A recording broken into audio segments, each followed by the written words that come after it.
You just realized your business needed to hire someone yesterday. How can you find amazing candidates fast? Easy. Just use Indeed. Stop struggling to get your job post seen on other job sites. With Indeed sponsored jobs, your post jumps to the top of the page for your relevant candidates, so you can reach the people you want faster. According to Indeed data, sponsored jobs posted directly on Indeed have 45% more applications than non-sponsored jobs. Don't wait any longer. Speed up your hiring right now with Indeed. And listeners of this show will get a $75 sponsored job credit to get your jobs more visibility at Indeed.com/kidsandfamily. Just go to Indeed.com/kidsandfamily right now and support our show by saying you heard about Indeed on this podcast. Terms and conditions apply. Hiring? Indeed is all you need. Lowe's knows how to get you ready for holiday hosting with up to 35% off select home decor. And get up to 35% off select major appliances. Plus, members get free delivery, haul away, basic installation, parts, and a 2-year Lowe's protection plan when you spend $2,500 or more on select LG major appliances. Valid through 10/1. Member offer excludes Massachusetts, Maryland, Wisconsin, New Jersey, and Florida. Installed by independent contractors. Exclusions apply. See Lowe's.com for more details.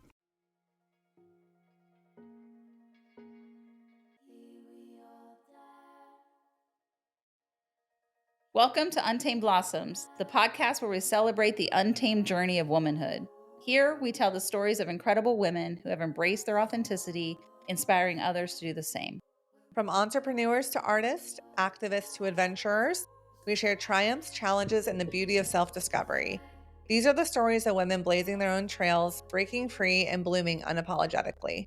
Join us to connect, be inspired, and celebrate the power of women's stories. Together, let's rewrite the rules and embrace our wildness.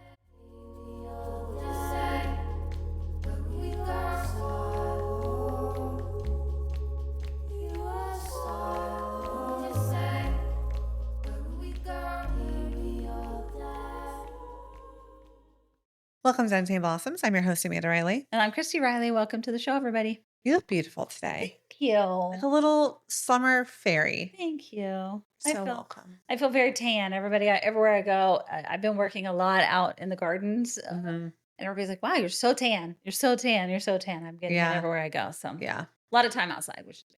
I feel like as blondes, we get more compliments on our skin tone in the summer, especially. Yeah. Because it's like big difference.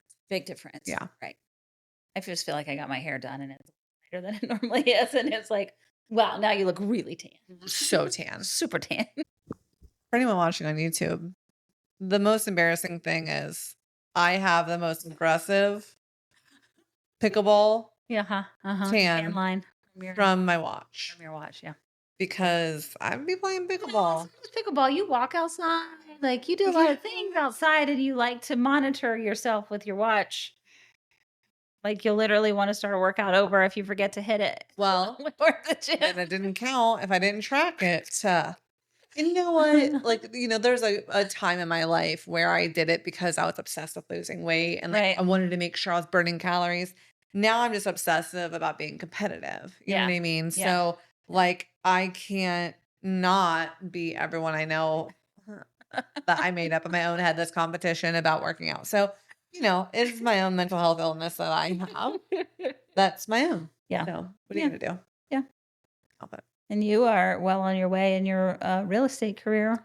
Yeah. Big developments recently. Big weekend. Yeah. Went contract on a house and wrote an offer for another one and did open houses and showings. And it was... Dude, you're becoming a real life realtor. Real for real. In front of our eyes. Yeah. Yeah. Literally. You deserve it. You deserve the windfall. You've been working really hard. Thank you. I hope it keeps falling in the wind. So... I continue to talk about the podcast wherever I go. And we had a birthday party here and it was a bunch of people that didn't know us really that well. It was friends of friends that came to a big birthday party, a big number birthday party. So they were like, what is that? And what do you do? And how do you get paid? I got all the questions, Yeah. So it was cool. It was good. Maybe we have a few extra followers after that. Yeah. I love it. I think, if you are listening right now, the best thing you can do to help us on our journey is share the pod with somebody. And, Please. I think sometimes I do this when I love a podcast. I'm like, oh, here's a podcast I love. But I think what's more helpful is when someone sends me an episode that they love Right. and says, hey, like you'll love this guest. And then I end up deciding if I like the podcast or not. Right. Based upon that guest. You know what I mean? Yeah. So I would just say if you're looking for ways to help us, definitely would be sharing an episode that you think would resonate with someone. I know we say that every episode, but truly, if you know someone who is interested in that topic, just saying like, hey, you just thought you might like this would be really helpful. You can share the link on all the platforms, and I've done that multiple times with different things. Stan and I share episodes of different podcasts with each other all the time, so it's very easy to text it to somebody, and then they can just click on it and listen to it wherever they are. So although we say share it, please, if you really want to help us, that would be awesome. So our guest today has a website called starringinyourownlife.com.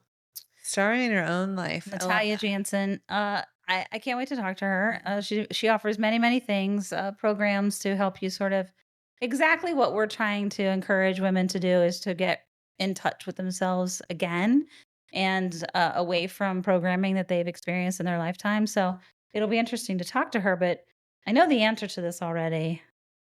Do you feel like you're starring in that you're the star of your life? Do I feel like I am the star of my own life? Me, a Leo. You, a Leo. Amanda Riley. Main character energy. Me. For sure. Yeah, 100%.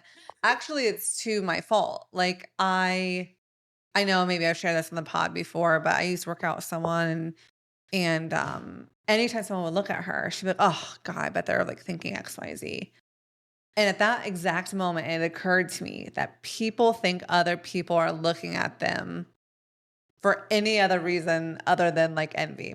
Because I honestly thought if anyone's looking at me, they're like, wow, love her vibe, love the way she looks, loves something about her. I thought everyone naturally thought when someone was looking at them, it was like a compliment. Apparently, that's not everyone. Everyone does not think that way. And their first thought is, oh God. Oh my God, Amanda, can you imagine if the world, and obviously you had no idea. Yeah. If the world really did revolve that way, like people really did, like if somebody was looking at you, you just assume that it's a positive note. Yeah. Wow. I think that's why I'm so unbothered, honestly. Because you are so unbothered. You are one of the most unbothered humans. You really don't even think about it, which is fantastic. Well, and I do think there's something to say for if someone is looking at you, you're not out here breaking and entering, you're dancing or doing whatever you're doing. If someone looks at you in a way that they're feeling like, or like, God, that girl's crazy. That's about you. That's not about me. I'm full of joy. So if you have anything other than those thoughts about me, that's totally fine. But that's not me doing that. That's you. I don't even know you. Right. And if I do know you, I know you're not thinking that because I cannot be having friends like that. Amen to that. We don't need any of that energy in our friend group. That's for sure. Yeah. No. And we were just talking about that this morning in the gym is like the worst thing is to have someone around you as a gym person, partner, group that is negative because it starts your whole day negative. Right. And I just can't be having that in my life in any capacity. The good news is our gym group really isn't that way at all. Exactly. Yeah. It really isn't. Like, you might have something that you're concerned about or you're talking about that's not the best, an ache and pain or something, but it's not negative. No. Like, it's a statement. It's not a, people just, you're like, oh, wow, this is constant all the time. Yeah. But yeah, no, that group is definitely not that way, which is great. Well, do you feel like you're the star of your own life? It's part of my design that I'm a leader from behind. Mm-hmm. So I don't think I have main character energy, but I don't know that everybody would say that about me. Yeah. There's some people who I feel like they probably would say I have main character energy, but I feel like I'm more of a lead from behind kind of person, like I'm definitely supportive and, just think about this though. But I also don't have any problem with being loud and being happy and being full of life. I don't dull that light in front of people. You know what I mean? So I don't feel like I subdue myself, but I also don't feel like I don't seek out to be like, hey, look at me. Okay, but I want you to reframe this. Okay. I'm going to give you an example here that's going to seem very unrelated, so stick with me. You have a couple main characters, okay? Okay. We're going to go with one. Okay. Kristen Stewart Okay. in Twilight, okay? Okay. Got it. She's the main character of that movie. Yes. Okay. I'm going to say my personal opinion. Wow, what a bummer of a character she is and was, right? Like, but she was still she moved the plot along. And this is what I've told Sarah before. It was around her. Being the main character means your actions move the plot along, right? It doesn't have to be, you don't have to be Carrie Bradshaw Sex in the City. Right. It's just like, are you moving the plot forward in your life, or do you let other people's actions move the plot forward? Oh, then yes, I'm definitely the main character in my life. Just wanted to get you there. But that's what I meant by I leave from behind. Yeah. You know, I'm just, yes. Yeah. It doesn't have to all, it mostly doesn't revolve around me. Yeah. You know what I mean? Yeah. But I don't think that it's weird because I don't think that my kids or my husband would say that. I just don't immediately put myself in that circle. Yeah. We had this whole conversation the other day and I thanked him for something. And he's like, you are grossly underestimating your part in that. You know, like, I just don't see it or feel it that way. Yeah. But they definitely, I think, would say that I'm right. I definitely am the center point, you know? Well, I love that. And I'm really excited to hear what she says about how she coaches women to step into that power. Yeah, I think a lot of people are going to benefit from this conversation. I can't wait to talk to her. Same. Yeah. Well, hi, Natalia. Welcome to the show. Thanks for coming on. Great to meet you. I was on your website earlier. We have a mutual friend, Becca, who was our financial whiz that we learned so many things from when she was here. And she did a great job. And I went on your website and I was so fascinated by the general concept of it. But we have so many things in common as far as trying to help women. And I'm not, I think you work with exclusively women, or you work with men and women? I'll work with anyone who wants to step into a starring role in their life. But I definitely, my target are women, because women tend to naturally be more of self-sacrificing type, putting everyone else first and forgetting that, the best way you can serve anyone else is by truly being your, the version of you that feels amazing, right? Right. And that's definitely not in a supporting role in your life, but in a starring role. And I think women are naturally more prone to taking a step back to be caretakers for everyone else, and not really feeling like the star of their show and not really stepping into their power. So it makes sense that we probably need more people supporting women and how to do that, because it can be hard to break patterns. Yes, I want to rephrase that though. I think it's become accepted in social structures in the last couple of millennia where we stepped away from, women being empowered. And so we have kind of absorbed this role and it's become natural to us, but it isn't natural. It has been learned and perpetuated through pattern of behaviors, over the generations. So yes, even though it comes naturally to us to be caretakers, it's not natural for us to be in a supporting role. It's more natural to be in a mother kind of nourishing role alongside the masculine power. So the balance needs to be restored, and that's part of my mission. Cheers to that, girl. Yeah. Cheers to that. That's fantastic. Well said. Well, take us back to the beginnings of your life. Tell us about your childhood, where you grew up. How many brothers and sisters did you have? What did your life look like growing up? Take us through your schooling and kind of paint the picture of how you landed passionate in this field. Okay, so I was born in Crimea and I grew up in Slovakia, which is a small, tiny, little, beautiful country in the center of Europe. I was, I think, in 8th grade, about 13 years old, when our Velvet Revolution split the Czechoslovakia into 2 separate countries. And so I'm from the Slovakia part of it, which is small. and beautiful. And when I started high school, I went to a high school where we studied dual languages. German and English were the two languages that I was learning. And my English teacher presented an opportunity to go and study in United States as an exchange student. And so that idea somehow really captured my attention. And Yeah. I am the eldest in the family, meaning I have one younger brother, but amongst the cousins too, I was the firstborn on my mom's side family, which I really felt very, very close to. My Greek heritage, there's a lot of pride there, lots of alignment and connection for me. I love Greek mythology, ancient Greek theater was something I really fell in love with when I first discovered theater. And that was within that period. Like I found out as a freshman that there's this opportunity to go study in the United States. I presented the idea to my parents and said how much I really want to do it. And we discussed the possibility of how can it possibly happen. Because the program does have a cost to it, which for our way of life and the salaries back there in Slovakia, it was very expensive. It was a big investment. So my parents agreed and we made a plan. So when I was a You just realized your business needed to hire someone yesterday. How can you find amazing candidates fast? Easy. Just use Indeed.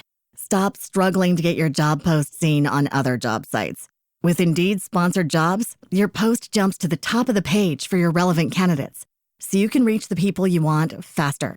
According to Indeed data, sponsored jobs posted directly on Indeed have 45% more applications than non-sponsored jobs. Don't wait any longer. Speed up your hiring right now with Indeed. And listeners of this show will get a $75 sponsored job credit to get your jobs more visibility at Indeed.com/kidsandfamily. Just go to Indeed.com/kidsandfamily right now and support our show by saying you heard about Indeed on this podcast. Terms and conditions apply. Hiring? Indeed is all you need. senior, we would have been able to put together enough finances. My father got a job abroad in Germany to be able to come up with the money required for the program. And as a senior, I left home pretty much for good. Wow. So I was 17 when I arrived in the United States. I came to McLean, Virginia, because the family who chose to host me lived there. That was part of the program I didn't get to control. I simply had to create a collage that's shared about who I am, why I wanted to come, where I come from, and the families who choose to host a student for the year, they get to pick who they want to host. And so I got to go to McLean, Virginia, near Washington, D.C. So that was my first introduction to the United States. How did you feel about that? Like, how was like the cultural differences? Like, were you It was completely a shocked or were you just like, oh, this is okay, I get this? Oh no, I was really that's very okay. I came with a suitcase where I had one pair of jeans, I had a one skirt, I had one dress, and because the way we grew up, we wear the clothes for the week and then you wash it and then you wear it again. So Yeah. I didn't have. So when my host mom saw he's like, "You have no clothes. Like we have to like get you clothes," You're because like, what do that you was a mean? No, I have different plenty. culture. I Yeah. was expected to wear something different every day. I didn't have enough clothes for 5 days a week. And Wow. then they had a room where I had a room with a bathroom all to myself in the basement of their 3-story house. And next to the room where I was staying was the kids' playroom. So it was like an entire floor. But just that space alone was bigger than the apartment, which is a 3-room apartment where I grew up. Wow. So that was another piece of shocking news. Everything here was just so big compared to where I grew up. Everything was so much more compacted, small in Europe. Right. Yeah. Right. And so that was my first impression. I was like, oh my God, like everything is so big. There's so much space. And I Yeah. used to like to go around the neighborhood and I would purposely just go walking around so I can learn what the streets are. So I'd like to go get lost and see if I can find my way back. And that was one of the ways I was exploring the environment where I landed. It was fun. That's awesome. And when you started school, right? So you're an exchange student, you're starting school. What were your feelings about the educational system? Well, what was fascinating is the fact that I got to choose what classes I wanted to take. Okay. That's not exactly an option where I grow up. The only thing I got to choose was when I chose to go to a high school. The kind of high school I went to is called a gymnasium, and that would be a high school where you continue your general education and you're preparing yourself to go to a university or college. Not everyone goes to that kind of a high school. We also have trade schools where after eighth grade, you go and you pick a trade that you want to learn because you're not into the academics. So I went to an academic high school that highlighted languages, yeah, Gymnasium in Košice. And so when I came here, suddenly, like you can pick the classes you want to take. I was like, what? And I was like, well, that was interesting. So I picked obviously drama because I was in theater back home and I fell in love with theater. So I knew that theater was just something I wanted to stay in touch with because it really made me come to life and helped me kind of discover who I am. So I took a drama class, and then I played piano growing up. I did a lot of different things. I studied martial arts. I danced, ballroom and folk dance, and I studied piano, classical piano. So along with being a straight A student, I had to be a straight A student. That was a requirement at home. And then, so I took an orchestra class, but orchestra does not need piano all the time. So I had to pick another instrument that I would play every day when we didn't have a composition that included a piano. So I picked violin. So in 12th grade, I started learning how to play violin just for fun. And then I took German because I was studying German and knew I was really good at it. So I took German, and then I took government because there was 12th grade. So the history course was government, which was fascinating because I got to learn about how the government was structured. And then I took there was an English class, I'm sure. I don't remember that one that much. I guess it didn't make much of an impression, but I do remember I took an AP biology course. Oh, wow. Mhm. Yeah. Granted, I didn't speak English very well. I had the 3 years of my high school English learning, which means I had some basic vocabulary. But when I came, the first thing what was happening was every time someone spoke to me, I had to ask them to please slow down and please repeat multiple times Yeah. because I couldn't understand what they were saying. But I was too proud to take a regular class. I took an AP biology class. And the textbook was, I think, about 4 or 5 inches thick. Yeah, yeah, yeah. And the font in the textbook was, I don't know, maybe Tiny. 8 at Yeah, best. yeah. And you can imagine, each chapter was 40 pages of this thick text. And I'm sitting there and I don't understand what the teacher is saying. So every day I come home from school, I had to sit with a dictionary and my AP biology textbook, and I would Wow. translate pretty much every other word because I didn't know what they were.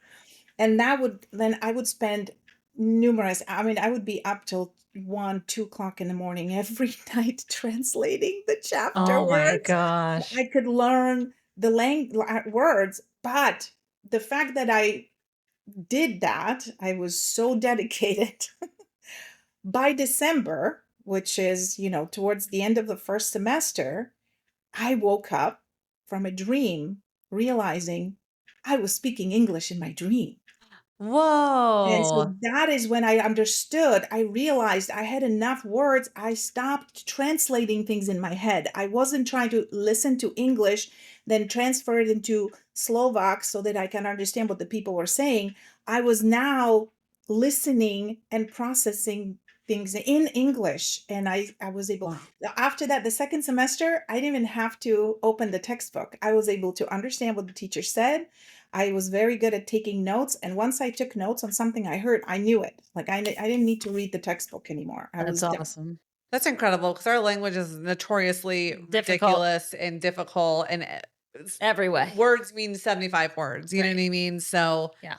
that's Yeah. wildly impressive. Yeah. And were you feeling really homesick at the time? Like being under the pressure and like learning a different language in school? Were you feeling like you had a lot of those like, oh my gosh, I'm just ready to go back home? Or were you like, no, this is exciting? So for me, being in a new environment and adapting to it is very exciting. But there was a piece that I was homesick about, and that was something that was not present for me being with in this new family.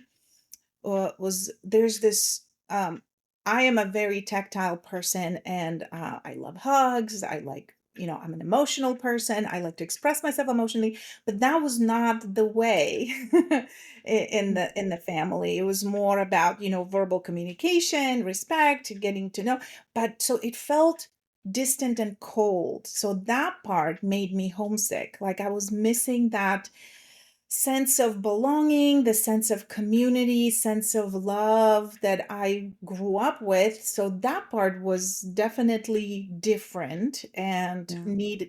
required adjustment. But otherwise, I really loved being in the new place, learning new things and meeting new people. And so, yeah, so there's, a little bit of both. And So never went home. Finished your Well, senior year I've here? gone, yeah, I've gone home, obviously, but I mean, I've never lived back in Slovakia since Right, then. right, right. No, I go home on a regular basis. There was a period of time when I couldn't.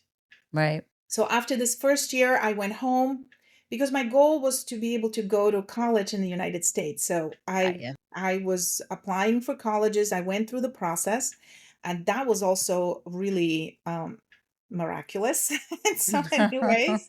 I was applying to the local colleges, in Virginia and around DC.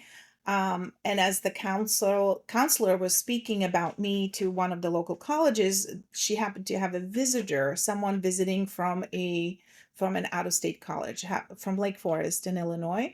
There was a member of the board of directors. He was representing the college, and he was, I guess, visiting places, recruiting students. And he overheard her conversation about me, and he said, well, this sounds like a student we might be interested in. And he offered me a weekend to go and fly to Lake Forest College and stay. His niece happened to be a student at the college at the time, so um, I I had an opportunity to stay in the dorm, spend a couple of days there over the weekend. He gave me a free ticket to fly to Chicago, and I fell in love with the place. I don't know if you're familiar. Lake Forest College is Lake Forest is a beautiful town. It's about 30 miles north of Chicago. It's like a fairy tale place. It's so pretty, so green, and the houses are gorgeous, and there literally is a forest and a lake. We're right next to the yeah. campus. Right, right. And so I liked it. It was a small school. And at the time, I don't think I really understood, what it means to go to a state school versus private school. That was completely foreign concept to me. But I liked the school, so I applied. And they sent me an acceptance letter with, a typical offer for a foreign student, which would be Right. 50% of the tuition. And the tuition to Lake Forest College at that time was $22,000. Wow. That's bonkers. So they offered me $11,000 scholarship, and so I wrote them a beautiful letter of rejection, saying that this is great. I would love to attend, but there's like $11,000 was not something that my family could come up with. If there's $400 a month income, imagine how Right. long would it take Right. Right. to come up with 11,000. So I said, no, I thank you. I can't do it. And interestingly enough, just a couple weeks after I sent my letter, I received a new offer. And this time it was an offer for, I think, almost 90% scholarship, and Wow. make up a small student loan in amount of $3,000 per year from the college itself, and a job on campus to help me make up the Wow. difference or have the money, spending money. Wow. So, in other words, they made it possible for me to go. And I found out later it was on the insistence of the gentleman who heard who offered me to come and visit. So he must have had some powerful influence, because Wow. this was very unique, unheard of That's kind of awesome. situation. And So so I did you got to know? go. I attended Lake Forest College. And when I arrived, I was in for another surprise, because I was determined that I wanted to study and major in theater. And when I visited, there was a theater. So I never questioned it. They have a theater, there must be a theater major. Well, it turns out they only had a theater program where you could participate and do plays and take a few classes, but it was not large enough for a major. And so I was like, no way. I Oh was no. insistent I have to study theater. So turns out even that is possible. If there is no major that you want, you can create one. And Yeah. so that's what I did. I looked at the catalog of the courses that were offered, and I needed to create a curriculum that would um, fulfill the need to be a major in theater. And I had to defend my choices for an academic in front of an academic committee. There was 4 or 5 professors.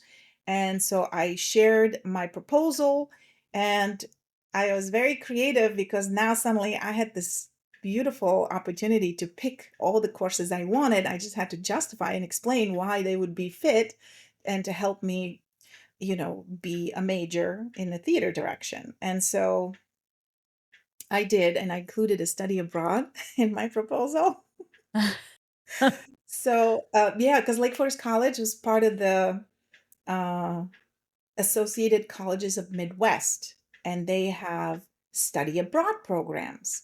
And you can do a semester at sea, or you could do a semester in Italy if you study art. You can do all kinds there's lots of different options.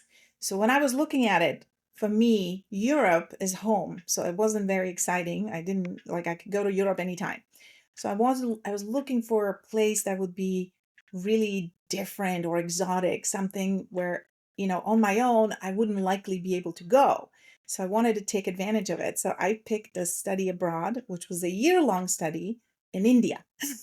Oh, wow. Nice. And so yes, my junior year was a study abroad in India. And so the committee approved my proposal, and my major became an independent scholar. If you love to travel, Capital One has a rewards credit card that's perfect for you. With the Capital One Venture X card, you earn unlimited double miles on everything you buy. Plus, you get premium benefits at a collection of luxury hotels when you book on Capital One Travel. And with Venture X, you get access to over 1,000 airport lounges worldwide. Open up a world of travel possibilities with the Capital One Venture X card. What's in your wallet? Terms apply. Lounge access is subject to change. See CapitalOne.com for details. Scholar with focus on stage direction. That's how it was defined. Nice. And it included my study in India. That was a year-long program. So the first trimester, we were preparing to go to India. So the 12 students who selected to go on the study abroad, we got to get to know each other. The preparation that year was at the Lawrence University in Wisconsin. So I got to visit Wisconsin. I got to experience a different university. And we started learning the language, Marathi. We started learning the cultural traditions, how to properly greet people, how to put on the sari, how to eat the food with your hands.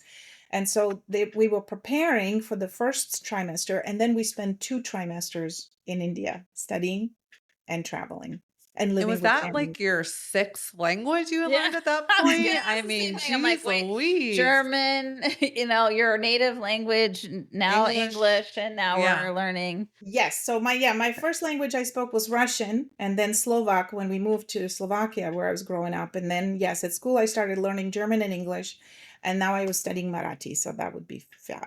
Yeah. Wow. It's impressive. Not that I remember it, but I did study it and learned some basic conversational Marathi. But the challenge in India was that everybody there is also learning English.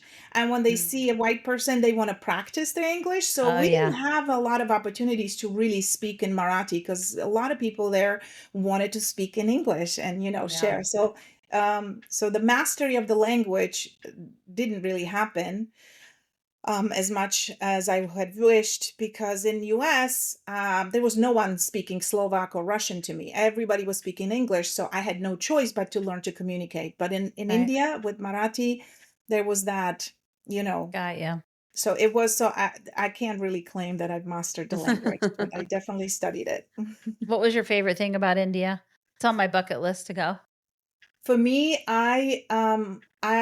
okay, all of us went to study our discipline. So I was learning and studying classical Indian theater dance, Bharatnatyam, which is, it started as the temple worship dance in southern India.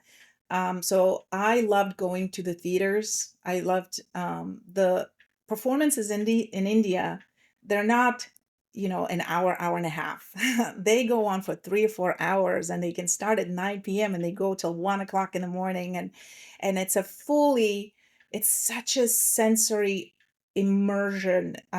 Even eating, every experience in India for me was full of um, it was a spiritual experience, because when you eat food, right? It's not just about the eating of the food. You eat with your hands because you can feel the texture of the food. And before you even start eating, there's incense burning. So you're smelling all these different flavors and the incense. There's music, usually part of it, so that you have an experience. It's a visual display of various colors, how the food is arranged on the Yeah. plate. And then you have the tactile experience of touching the food, and then you put it in your mouth and then you taste. So it's a full sensory experience, and it goes for everything. Same with a theatrical or musical or dance performance. It's such an immersion and connection between your emotions, your spirit, your body. You just kind of get lost in that whole experience. It's very transcendent. That's awesome. It's such It's a amazing. different experience of how we experience food here in the US, to tell you that much. No, So, no. I can't imagine, right? But it puts a spotlight on how quick and fast paced our culture is, that we don't really ever get much of an immersion experience, especially with our food. So, Oh yeah. It makes so, such a big difference oh too. my gosh, absolutely. And when you came back to the US, I assume after India, what do you feel like changed within you? Oh, so many things. When I was in India, I turned 21 there. I had a big celebration. I made a lot of friends with people, local people. So I really wanted to get to know what it's like to be in India, not just be a visitor and tourist, but really get to know people and make connections. So I did that. Um, I did break a lot of rules because, Pune, where we lived most of the time, was still a very traditional place at the time. And so, women, especially unmarried women, should not be outside, the house after 9 p.m. And, me coming back from the theater performance at 1 o'clock was not exactly in alignment with all the rules. But I had a really great time, and I came back um, to finish my degree. When I was in India, I attended a lot of theater festivals as part of my research. So I have been offered an opportunity to just stay there and work with either theater or get into the movies, Bollywood. I had the right look and the complexion because I have a fair skin. But if I put on a sari, I could look Indian. So there was a lot of temptation there. Yeah, I But bet. I was, at the time, I really believed that I had to finish school. I had to finish my degree.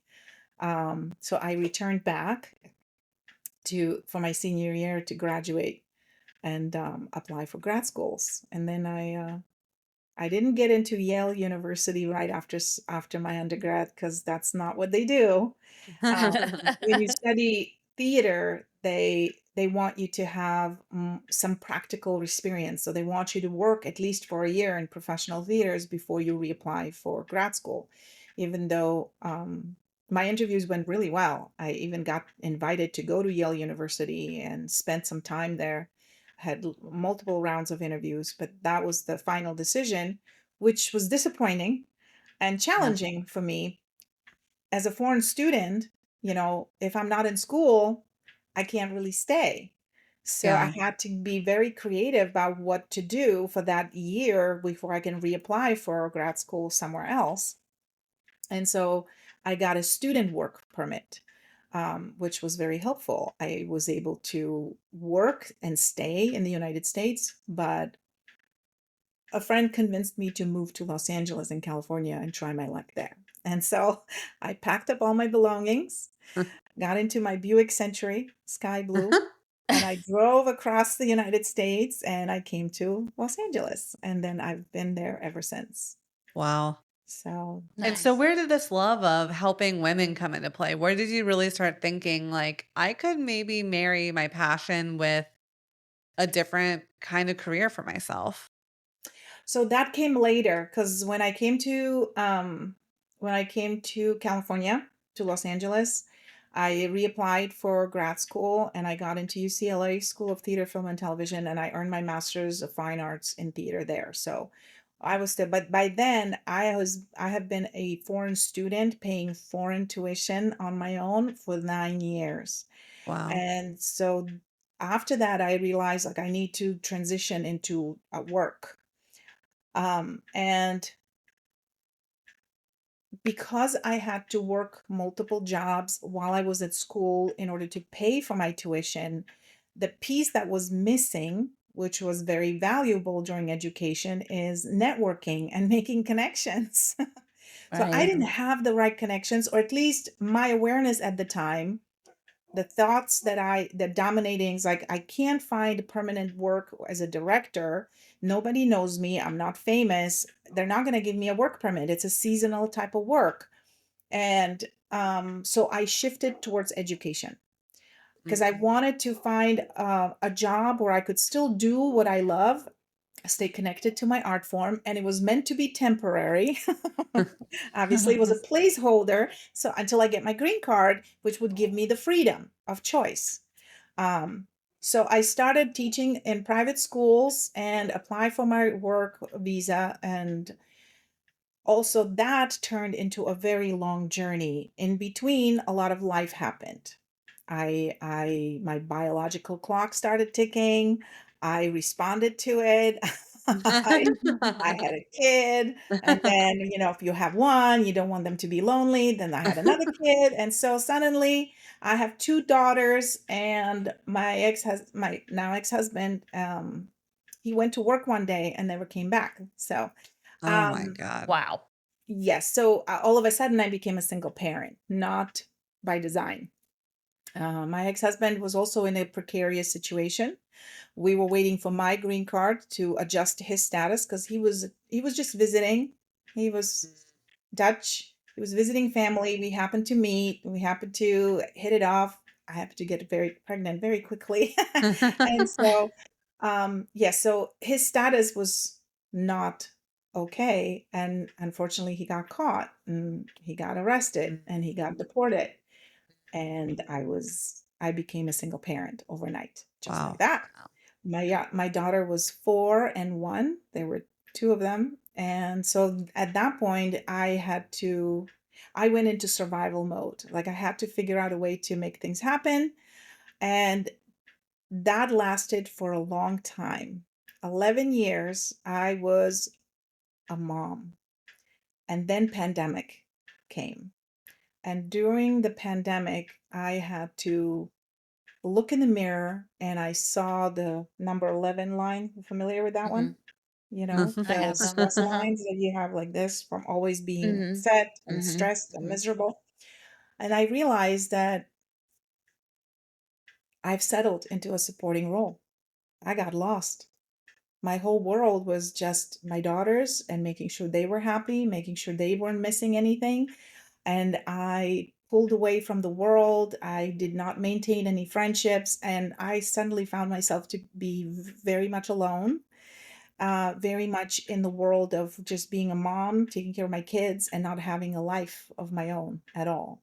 So that's how that happened. I realized that there wasn't going to be any miraculous moment where a Prince Charming would suddenly show up at my door coming to rescue me, right? Yeah. And I realized, well, what an idiocy to be doing the same thing over and over again and expect things to change. That doesn't Right. happen.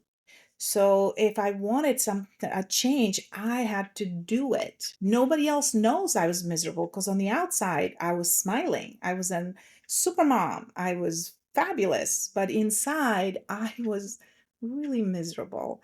I was starting to feel old. I was not in shape anymore because, before I got pregnant, I was preparing for a fitness modeling competition. I was like in the Oh. best shape of my life. And I was in the gym 3 hours and then I was gaining weight. I was like, what is going on? Like, I didn't know Yeah. I was pregnant for 14 weeks. Like, by the Wow. time I Wow. figured it out, I was already 14 weeks along. So I had no morning sickness or anything. And I would pump iron for 3 hours at the gym and I was gaining weight. And I was like, I couldn't understand what was happening. And then I figured it out. And then, so when I finally realized, like, this is not the life that I wanted. Like, I'm still waiting for my real life to start. And then I realized, oh my God, every day I live, this is my life. Every Yeah. single moment, I am creating a life and I'm not creating anything consciously that I want. And that did not used to be me. I was the girl who wanted to go US, came to US, wanted to go to college, wanted to start like, what happened to that person? Where Yeah. did she go?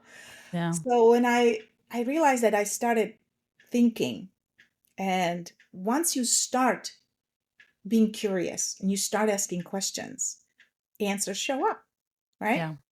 And so that's how it was. I realized that in my spare time, I was always reading self-help books, personal development books, books on spirituality, books on self-empowerment. That was always my go-to. So clearly that was my interest. Then I was I knew that I love theater. I love creativity. That was my greatest passion. And being a theater teacher, even though I was for a period of time theater teacher in high school and I got to be creative and put on productions and musicals and shows and everything, that was that was wonderful in one part of my life, but it was making me an absent parent. And my friend was picking up and dropping off my kids and doing homework with them and raising my daughters for those 3 years. That was not fulfilling either. So that was not the right answer. So I switched and I ended up working as an itinerant theater arts teacher. And then I went into a certification. I went through a really amazing, rigorous certification program for life mastery and dream building through Brave Thinking Institute with Mary Morrissey. And then once I've completed that, that was the point where I decided helping empower women, helping them understand that we are solely responsible for the life that we create. We get to decide, we get to be intentional, we get to be deliberate. And the best Weight loss solutions are not one size fits all. Hers makes it simpler to get started and stick with a weight loss plan, backed by expert-guided online care that puts your weight loss goals first. These include oral medication kits or compounded GLP-1 injections. Through Hers, pricing for oral medication kits start at just $69 a month for a 10-month plan when paid in full upfront. No hidden fees, no membership fees. You shouldn't have to go out of your way to feel like yourself. Hers brings expert care straight to you with 100% online access to personalized treatment plans that put your goals first. Reach your weight loss goals with help through Hers. Get started at forhers.com/4u to access affordable, doctor-trusted weight loss plans. That's forhers.com/4u, forhers.com/4u. Paid for by Hims and Hers Health. Weight loss by Hers is not available everywhere. Compounded products are not FDA approved or verified for safety, effectiveness, or quality. Prescription required. Restrictions at forhers.com apply. way to find out what that looks like, because it's different for each one of us. There's not two people on this planet that are the same. We have different experiences, we have different gifts, we have different things that bring us joy, that are naturally uplifting and empowering. And so the key is to give yourself permission and a space to find out what that is for you, right? And then really lean into it, not put it on hold like I did for 11 years, but lean into it and start creating space instead of doing, I can't do this now, because that's a limitation that only exists in our own mind, in our thinking. Don't you feel, Natalia, that it's not it's not like you were making a conscious choice for 11 years, right? It's a lot more insidious than that, I think, for mothers. You found yourself in a pretty survivalistic situation, right? Like, poof, my partner and the person who's supposed to be helping me raise these children are now gone, and I'm a single mom, literally over a day's time, over a work day, right? So it was not something you could plan for. And now, not only financially, but all of the ways you're 100% fully on with small children. It's not like they were completely capable of handling themselves, or they were teenagers and could stay alone and do all that, right? Like, they were little. They needed a lot of support and time and energy. It takes a lot. I think, I'm watching my daughters go through this now, is that it's not like you make a choice to put yourself on the back burner. It's just life comes at you at such a pace that I don't think you realize it in the moment, that you're not putting yourself on the front burner. Would you agree with that? Is that it just kind of suddenly you find yourself down the way, and when they are finally old enough to kind of be self-sufficient and you have a little bit of time, free time on your hands, suddenly you're like, oh, wait. Who am I? Where am I? What has happened? When did this happen that I didn't take care of myself, Yeah, but there was one thing I did make a conscious decision about, and I don't think it served me the best, but I think it's what I believed at the time that I needed. And that was that I wasn't going to engage with any men until I figured out who I am and what I want, because I had that tendency of putting what I wanted, needed on a back burner and wait, and making sure everybody around me was happy, and then I was going to deal with it whenever. And then it would get to the point where I was just miserable, and then things would explode out of me. Right. So that was Right. not healthy, but it was, Yeah. I'm aware of it. I did make that as a conscious choice, not to engage. And so for 11 years, I was really just focused on being a mom and making sure my daughters didn't want for anything. And I have not been on a single date. I haven't looked at a single man, and I probably didn't allow a man to look at me. Like, I Yeah. created that Yeah. wall. It was there. And yes, Right. after 11 years, it really dawned on me that that was me. I created that. It was not, and it's not serving me anymore. Yeah. Right. I believe Right. that was what I needed at the time. So I was 100% committed to it. And then I realized, okay, that's not what I want anymore. Let's make a Yeah. change. Yeah. So starting a business, we obviously interview a lot of women who start businesses, and there's some challenges there. Can you talk to us about the early days of realizing you wanted to do this on the side, and you wanted to start making an impact? So you went and got that certification, but what did that transition period look like for you starting your own business? Yeah. So the transition period is still full of um, ups and downs and curves. So it's been an evolution, and the evolution can sometimes feel frustrating or slow. And what I realized is that if I'm going to be a life coach and I'm going to guide others to help them live their best life, to empower them to step into their starring role, which is what I've discovered just a few months ago, I finally came to alignment on my brand and the business. Um, I had to apply the principles to myself first. Like, Mhm. I needed to walk the talk. I needed to be an example of what I am teaching, what I'm mentoring people about, what I'm facilitating.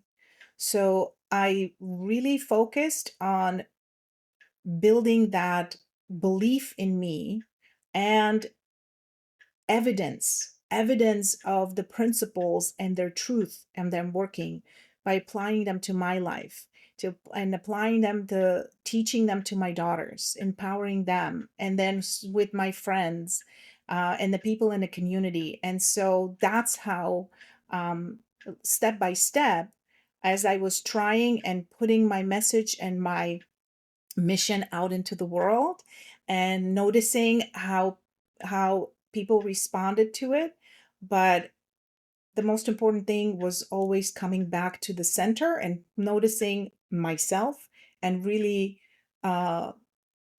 applying the principles on my own. And I had a great opportunity a couple years ago when, after the pandemic, when the schools reopened, there was a big shortage of theater teachers in secondary schools, and I have a secondary teaching credential. So I was put into high school again against my will. I didn't have a choice, and I had to report and teach in high school. It was meant to be as a substitute temporarily until they would find a teacher, but it lasted all year long. And at first, I found myself in a lot of resistance. Again, I was letting the condition, the situation that I didn't want, dictate how I felt and how I lived. And then when I realized, oh my God, I am a hypocrite. Like this is not how I'm supposed to be doing. And so I that was a really powerful opportunity for me to be in that, back in that space where I didn't want to be. I didn't choose to be there. This was really difficult, at least in my perception. I looked at it from that perspective at first. And when I was looking at it from that perspective, I was experiencing a lot of misery. I was feeling tired. I was feeling upset. I was feeling stressed. My engagement with the students who didn't want to be there or either was always confrontational. And so then I remembered I am a powerful and deliberate, intentional creator of my experience.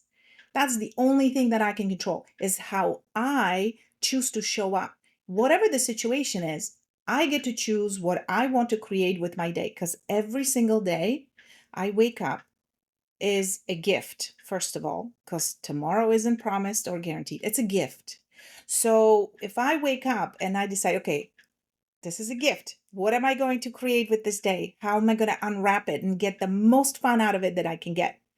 So when I shifted my perception and I decided I was going to be intentional and I was going to have fun no matter what, since I was stuck in the high school, Yeah. I had no choice about that. How am I going to make this fun for me? Right? What can I do to enjoy it, to be in a happy place, to be in a space? Because if you're a miserable person, you attract more misery to you, because like attracts likes, whether you believe it or not. That's how it is. So if We you believe keep that. thinking about what The you energy don't, comes right back at you. yes, if you think about what you don't want, guess what? More things you don't want are going to keep showing up. So I had to shift and I had to be very disciplined about it. Like I had to remind myself every morning when I woke up, every time a high school kid would flip me off, I had to remind myself, this is fine. They can do whatever they want. I chose to be happy. I chose to have fun. So I'm going to do whatever I need to with myself, with my own energy, with my thoughts, with my feelings, with my actions that bring joy and happiness. And it worked. It worked really well.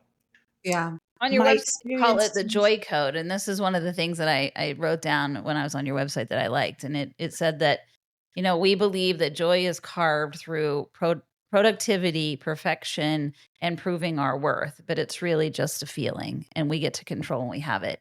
And I think that's really powerful, that we give ourselves time to play and be playful, especially as women. I think men play a lot. And I think men have a tendency not to lose that playfulness, like my husband was just out here with a golf simulator a little bit ago. Like he was rewarding himself. And I just think women have a harder time finding playfulness in their day to day and being okay with letting that be the case, Yes.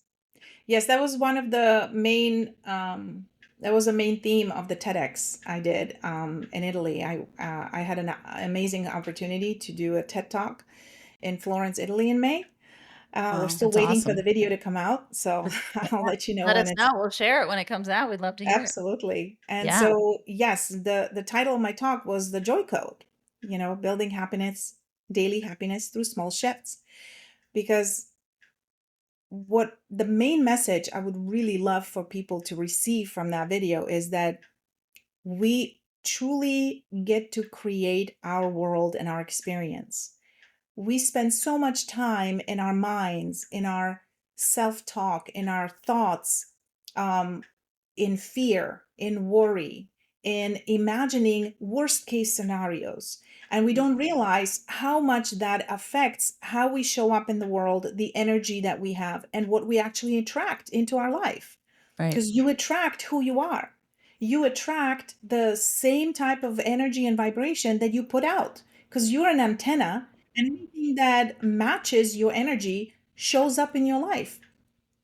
So I'm inviting people to, why not start creating comedies, romance, adventures in your mind instead? Yeah. I mean, if you're making it up, why not make it good? Why do Yeah, it yeah. poor if you can have a fun time? I And love that. just like that. I love creating comedies in your mind for your life, or comedies or you know, romances in your life. How can you have a romantic Right. episode with your husband today, you know? Yes. How And fun it could is be with that? your So husband, taking it that could be whole with theater yourself concept is really fun. and friends. So in other words, I'm inviting people to consider, okay, when you get a, you know, principal asks you to come into the office, instead of the first reaction being, oh no, I'm in trouble. Why? Ooh, what if something amazing is about to happen, right? Right. Because what you put Definitely out get there, an award. what you put out there, what you expect is what happens. Yeah. So starting to notice and pay attention to these automatic reactions that we have, and start being conscious and deliberate about changing them into something that feels good, that's more empowering, that's more Right. positive. And do you do only one-on-one coaching? Do you do group sessions? Talk to us a little bit about the services that you do have, if you're taking more clients, and then where can people find you and book those services? So I do group coaching. I have a masterclass called Star Power Masterclass, which is on Zoom Live every Monday evening. It launched last week. And what's beautiful about it, it's a monthly, each month is dedicated to a specific area in life for a deep dive.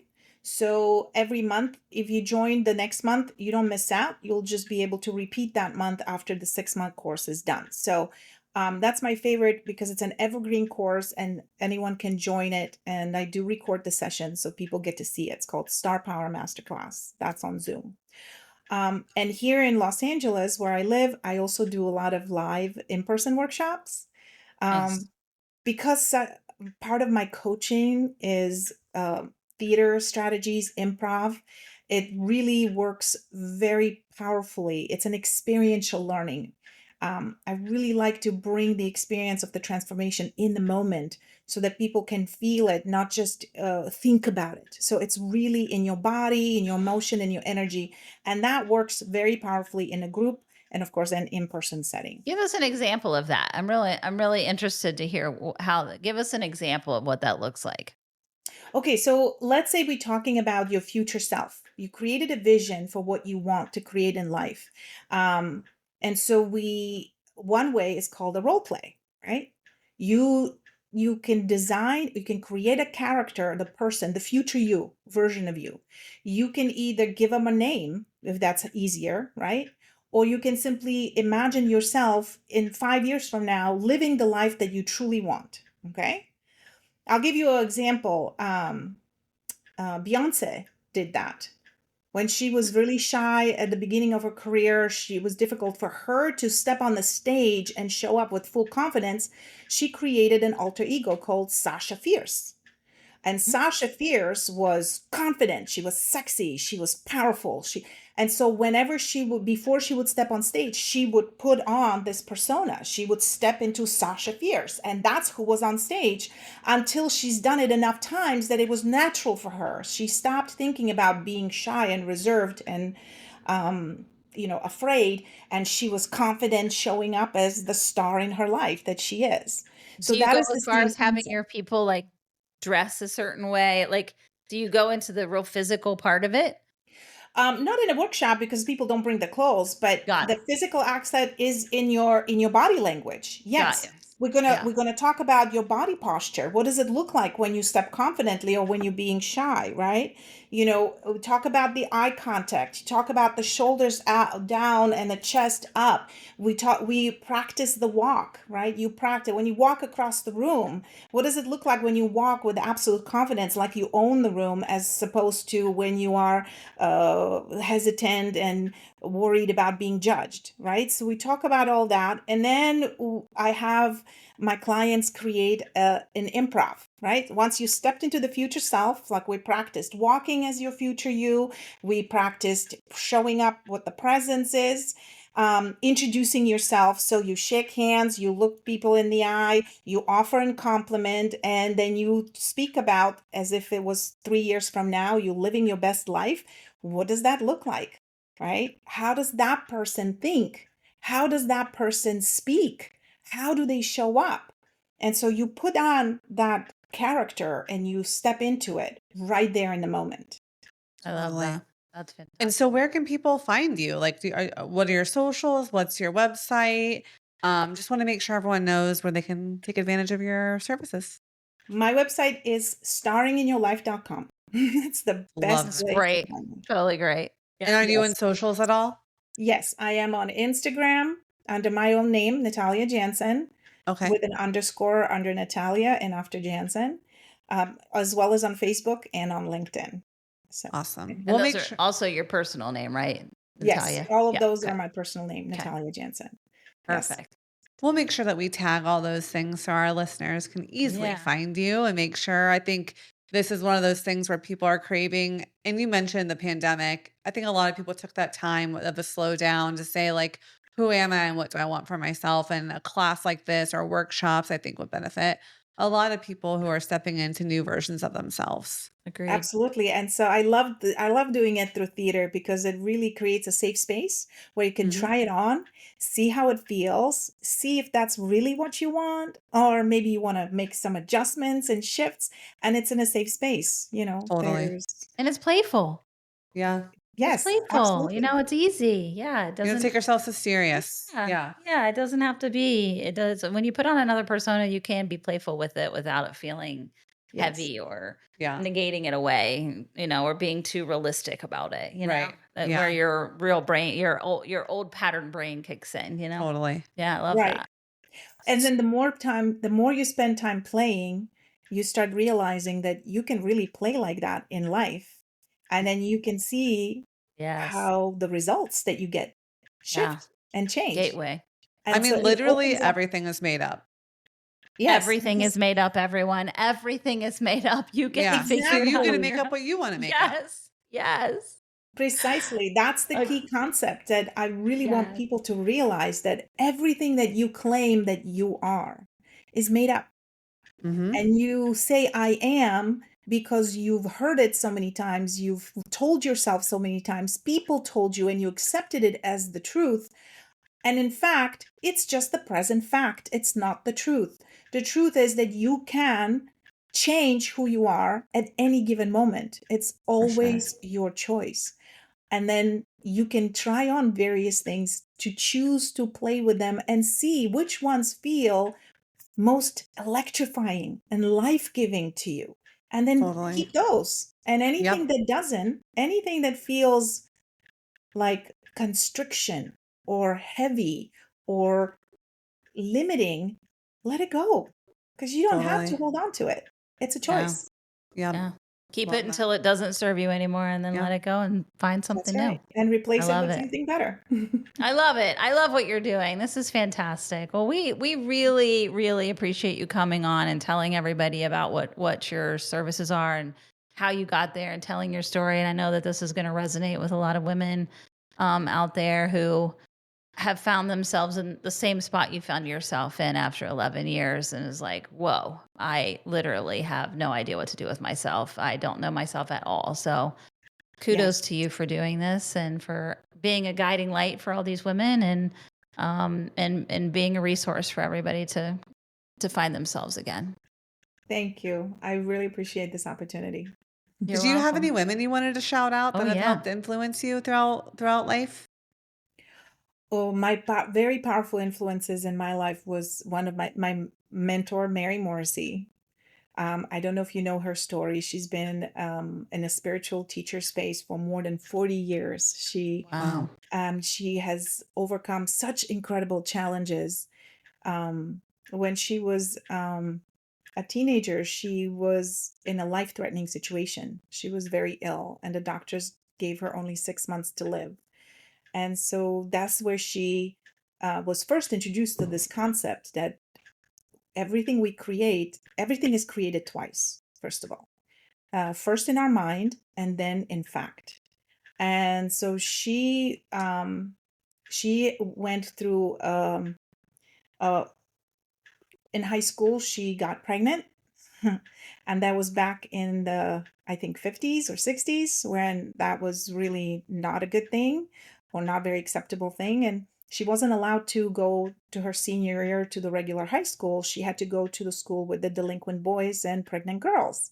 And so after she delivered her boy, she found herself in a hospital with nephritis in the kidneys, and told that she was only going to have 6 months to live. So right the night before her surgery, the chaplain, the woman who came to see her to say a prayer, she was the one who told her. So she asked her about her life, and then made her aware of the fact that, maybe all this hatred and shame that you've been feeling from this experience translated into this disease in your body. Like, what if I told you that you can just let it all go and you can walk out of here tomorrow perfectly healthy? I was like, oh no, I don't believe that. So she couldn't believe that. But so the lady offered another alternative. What about we can take all this toxicity in your body, all of this, and put it into that kidney that's dead, and then once they take it out, it's going to be all gone. And then from after that, every time that you feel pain and your mind is going to want to go back to that story, instead, I want you to do this. And she gave her an idea for 3 pictures, 3 images to lean into every time she felt pain.